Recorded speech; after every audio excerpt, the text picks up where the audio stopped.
এইভাবে খেরাই না এইভাবে আরো লাড়ু লাগে খেল দেওয়া খেরের কাম আর মাটি কাটা কাম একই কাম পুরোর কামের মধ্যে খেরের কামে বড় কষ্ট আর খের শুকায় শেষ করলে কৃষকের মনে যে একটা আনন্দ হয় পানির সময় কিছুদিন পরে পানি আইব আর নৌকা বাসিব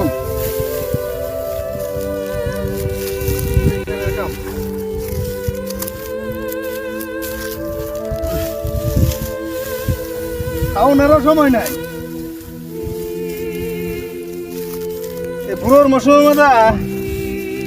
খাওয়ানোর সময়টাও নাই